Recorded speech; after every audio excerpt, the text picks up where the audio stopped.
à tous, aujourd'hui on se retrouve avec Gilles qui va nous présenter une Polo GTI de 6ème génération. Donc elles sont sorties en quelle année, Gilles? Elles sont sorties en 2017 et pour le coup la mienne est de 2019. C'est une phase 1, ils ont sorti les phases 2 ou pas encore? Pas encore, là c'est en cours. Pour commencer sur la partie esthétique, qu'est-ce que tu as fait dessus? Alors en fait, comme tu peux le voir, il y a la lame avant de chez RS Design, le logo noir. C'est sympa.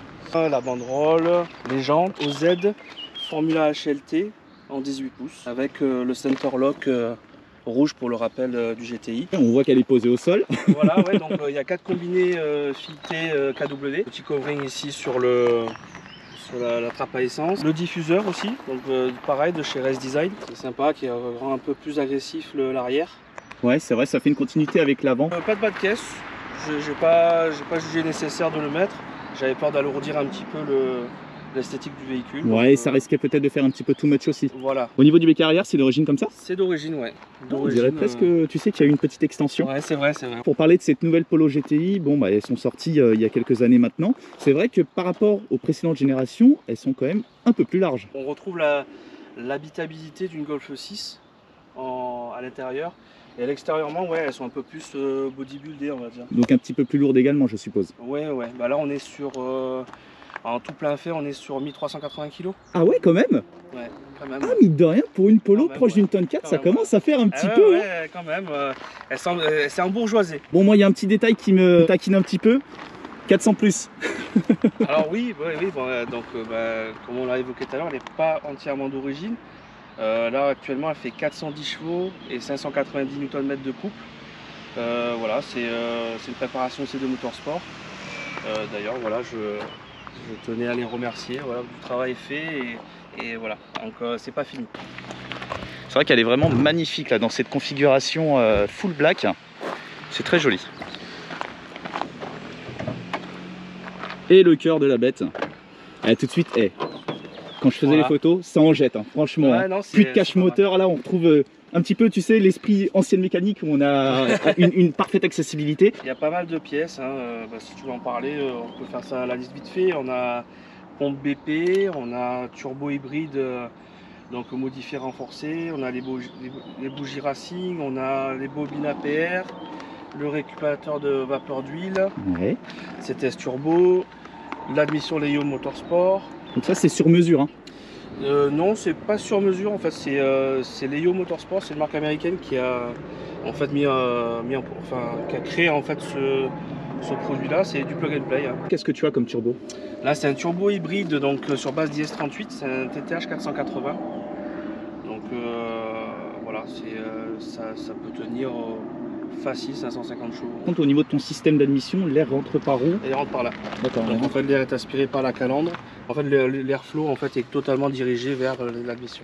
Des projets potentiels d'amélioration de système d'admission? Faire la même chose ici, mais pareil qu'ici avec les 3 trous.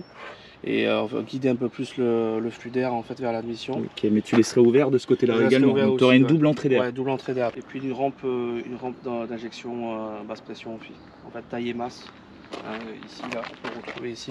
Bon, là, c'est la rampe d'origine, mais venir en fait greffer quelque chose d'un peu plus quali en fait. Petites améliorations encore en projet qui te permettraient de gagner encore un peu en puissance ou pas? Pas en puissance, mais je peux déjà fiabiliser et surtout en termes esthétiques, quoi. Ça flatterait un peu plus le regard, quoi. Et pour parler de fiabilité, donc t'es pas forgé là, hein?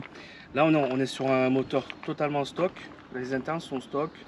Mais ça tient, il n'y a pas de souci. Pour l'instant, on est très loin des limites du bloc moteur. Ah ouais. En niveau freinage, qu'est-ce qu'on retrouve? Alors on est resté sur un freinage d'origine.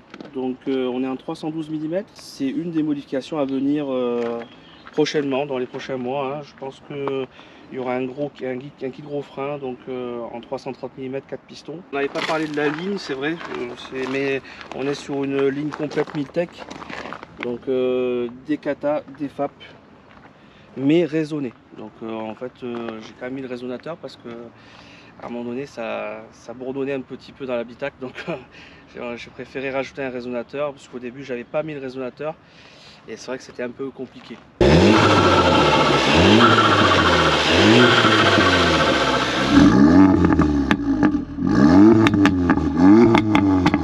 Ça pète quand même fort, hein?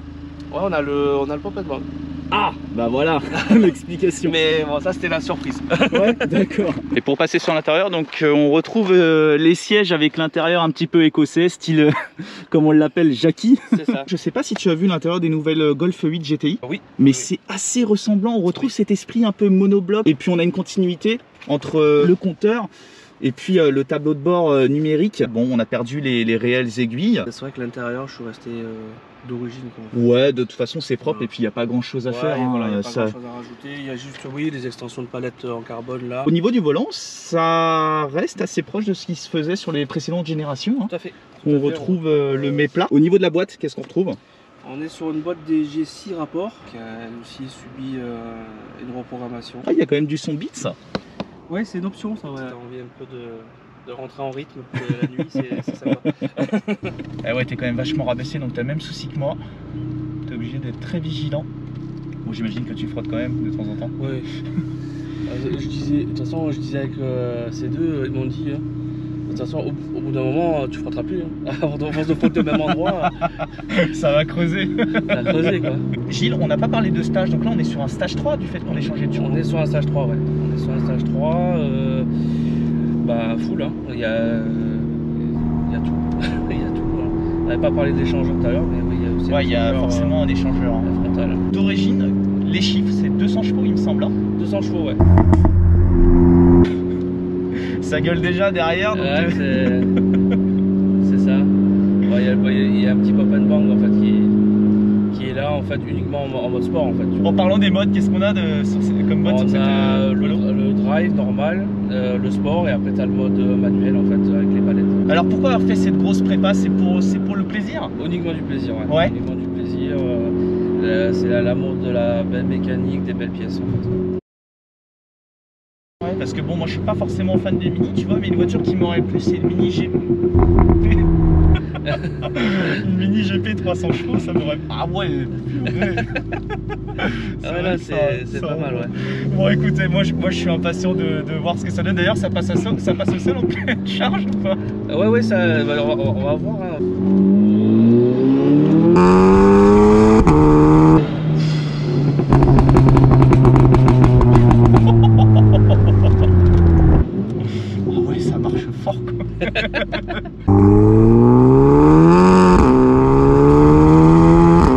La vache, j'en ai eu le souffle coupé en pleine charge. C'est peut-être le fait de penser aussi à la descente, mais incroyable. Le bruit de la ligne Micta qui est vraiment joli. Ah, c'est pas mal, hein.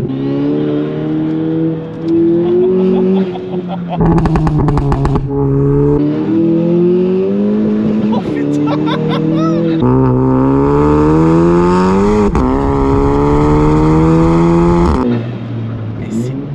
Efficace. Hein. Ça tient bien le pavé depuis qu'on a mis les combinés. Là.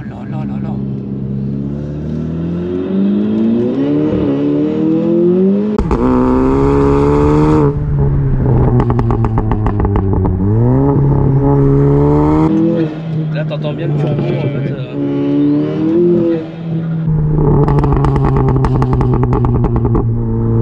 Il y a du potentiel, hein, dis donc. Et encore là, vraiment un projet de développement. Donc en fait, si tu veux, aujourd'hui, très peu de préparateurs on peut aller aussi loin en termes de performance. Et c'est pas fini. En fait, si tu veux, ces deux motorsports continuent à travailler d'arrache-pied sur l'évolution de la cartographie moteur. Puisqu'en fait, il n'y a que ça en fait, qui manque pour aller plus loin. Ouais. Donc c'est vrai qu'ils ont fait un travail remarquable. Et franchement, voilà, j'ai hâte de voir la suite. Ce qui est fou, c'est d'avoir proche de 600 Nm sur un 4 cylindres, quoi. Une Polo, c'est pas mal, ouais. Ouais, et encore, encore là, j'ai pas mis de pneus semi-slick, hein. J'ai pas jugé nécessaire pour le moment, mais c'est vrai que pourquoi pas, hein. Peut-être pour optimiser plus tard. S'il y a un gain en puissance. Il y a un truc qui arrive même aussi avec ta ligne, c'est qu'elle casse pas trop la tête. Non, bah alors ouais, c'était pas hantise, mais j'avais fait l'erreur en fait au départ de pas avoir mis de résonateur. Et c'est vrai que sur conseil de mon préparateur, je l'ai mis. Et très sincèrement, je regrette pas. J'ai eu le souffle coupé quand tu étais en pleine charge tout à l'heure. Ouais. Ça l'a fait aussi un ami à moi en fait, du travail. Ah ouais? Ouais, il m'a dit heureusement que t'as arrêté parce que je me sentais pas bien. Mais j'ai dit ah bon et tout. Mais il me dit oui, mais tu te rends pas compte en fait. Ah non, mais ça marche vraiment fort, et d'autant plus que là on a un passager en plus. Enfin, il y a 2 passagers. J'ai pourtant j'ai pas l'impression. Il m'a dit non mais il me dit ne me remets pas ça parce que j'ai envie de vomir. Et d'ailleurs Gilles, est-ce que tu connais le 100 à 200, le temps? Pas du tout. On devrait se situer proche des 8 secondes. Je pense qu'on est en dessous des 9 secondes. Mais j'ai l'impression que c'est une voiture que tu as achetée principalement pour faire une grosse prépa dessus. J'avais prévu le coup, ouais. Du coup, gauche. On ira à droite. J'avais prévu le coup. Ouais. Et finalement, moi, ouais, c'est... Et c'est quoi qui t'a attiré sur cette Polo GTI exactement? Ça doit te démanger à chaque fois qu'il en a la possibilité. Ouais, pardon. Ouais, en fait, ce qui m'a fait acheter la Polo, c'est le... Bah, vu le projet qu'on comptait faire avec, c'est le côté un peu plus rare. Ouais. Voilà. Parce qu'à la base, pour rien te cacher, je voulais partir sur une Golf 7R. Et il y en avait trop. Il y en avait trop. Bah, enfin voilà, je trouvais que c'était limite banal. Donc du coup, je me suis dit, étant donné que c'est la même base moteur qu'une Golf, je me suis dit bah, pourquoi pas le transposer le projet sur une Polo et faire quelque chose d'un peu plus un peu moins commun. Ouais, voilà. Complètement. Ouais, c'est une bonne idée effectivement. Bon, après sur la Golf, tu aurais peut-être pu faire quelque chose d'encore plus fou, mais bon, ouais. T'as le fait que oui, il t'envoie quand même pas mal, et vrai que, là ça te permet d'avoir quelque chose un peu plus exclusif.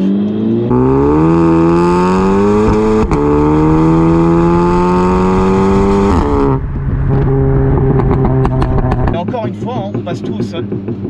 Quasiment tout, parce qu'on sent qu'il y a un petit lag à un certain moment où ça remonte un peu fort dans les tours parce que tu dois manquer un petit peu en motricité, mais c'est plus que très correct, je trouve. Donc alors pour te donner les plus et les moins de cette Polo de 6ème génération, bah, moi ce que j'aime, je vais parler de ta config, c'est le côté agressif de ta Polo dans sa config full black.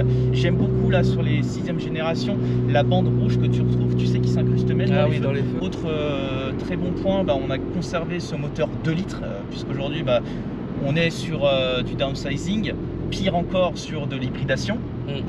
Et puis là on a une vraie Polo GTI avec un 2 litres qui a du potentiel en préparation, toutes ces choses. Au niveau des points négatifs, j'en vois pas forcément.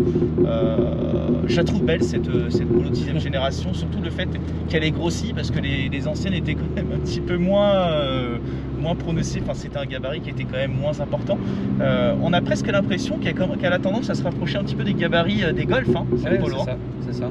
On dit souvent que, ben, en tout cas pour cette génération-là, on parle beaucoup de mini-Golf en fait. Non, il coûte une super caisse, et puis je partage ton avis sur le fait que c'est vraiment bien d'avoir une voiture avec une préparation bah, qui n'a pas été faite en fait à grand échelon. Des Golf préparés, il y en a à tous les coins de rue, alors que des Polos, bah, il y en a moins. Aussi, on a quand même pas mal de Polos WRC qui sont préparés, mais là cette Polo de 6ème génération, pour l'instant, je pense qu'il y en a vraiment très peu qui sont poussés. Enfin, à ce niveau-là, on va dire. Voilà, donc ça, c'est un bon point. Bon, bah écoute, merci à toi Gilles d'avoir accepté de faire ce petit déplacement que je te proposais, étant donné que j'étais en vacances dans la région. Merci à toi de nous avoir reçus.